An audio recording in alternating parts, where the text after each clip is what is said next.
എൻ്റെ പേര് സുജേഷ് എന്നാണ്. വീട് വരുന്നത് നെന്മാറ, പാലക്കാട് ജില്ലയിൽ നെന്മാറയാണ്. ഞാൻ നേരത്തെ ഒരു കൂലിപ്പണിക്കാരനായിരുന്നു. ഇതിൽ വരുന്നതിന് മുമ്പ് ഒരു കൂലിപ്പണിക്കാരനായിരുന്നു. അവിടെ നിന്ന് ഒരു കമ്പനിയിൽ വർക്ക് ചെയ്തിട്ട്, അതായത് ഒരു ദിവസ കൂലിപ്പണിക്ക് പോകുന്നതിനേക്കാൾ നല്ലൊരു മാസ ശമ്പളത്തിന് പോകുന്നതാണ് ബെറ്റർ എന്ന് തോന്നിയിട്ട് അവിടെ നിന്നൊരു കമ്പനിയിൽ വർക്കിന് കയറി. കയറിയിട്ട് അവിടെ ഒരു മാസ ശമ്പളം ഉള്ളൊരു ജോലിയായിരുന്നു. പിന്നെയാണ് എനിക്ക് മനസ്സിലായത് 10-ാം തീയതി ശമ്പളം കിട്ടിയിട്ട് അടുത്ത മാസം 10 എത്തുമ്പോഴേക്കും വീണ്ടും ബാലൻസ് 0 എന്നുള്ളതുള്ള കാര്യം.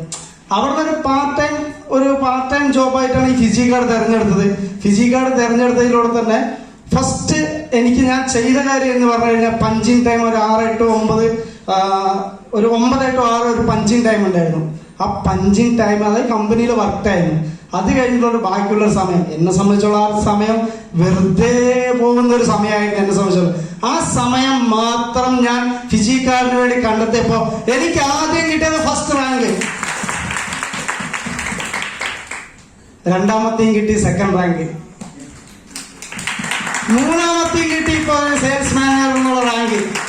ഒരു കൂലിപ്പണിക്കാരന് ഒരു വൈറ്റ് കളർ ജോബ് എന്ന് പറയുന്നതിനനുസരിച്ച് ഒരു സ്ഥിര വരുമാനം, അതുപോലെ തന്നെ ഒരു ഇൻഷുറൻസ് കാര്യങ്ങളെല്ലാം ഇപ്പോ എന്റെ ഫാമിലി ഞാനും ഫിജി കാർഡിന്റെ മുമ്പിൽ സേഫ് എന്നുള്ളതാണ്.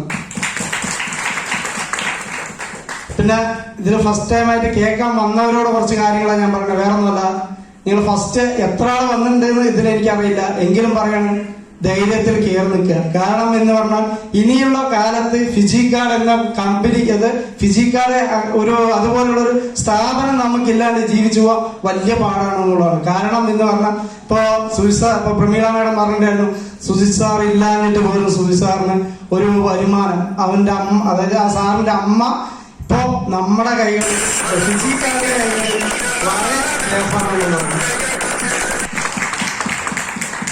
ഇതൊക്കെയാ പറയാനുള്ളത്. വേറെ ഒന്നുമല്ല, മൂന്നാമത്തെ റാങ്കിനെ കുറിച്ച് ഏതാണെന്ന് അറിഞ്ഞിട്ടില്ലെങ്കിൽ ശ്രദ്ധമായിട്ട് ക്ലിയറെ പറഞ്ഞു തന്നിട്ട് അത് ഏതാണെന്ന് അറിഞ്ഞിട്ടില്ലെങ്കിൽ നിങ്ങൾ കൊണ്ടുവന്ന ലീഡർമാരോട് ചോദിക്കുക, എന്താണ് മൂന്നാമത്തെ റാങ്ക്, അതിൽ കയറി കഴിഞ്ഞാൽ എന്താണ് ഗുണങ്ങൾ ചോദിക്കുക. അത് മനസ്സിലാക്കിയിട്ട് ഈ ഹാൾ വിട്ട് പോവുക എന്നുള്ളതാണ്.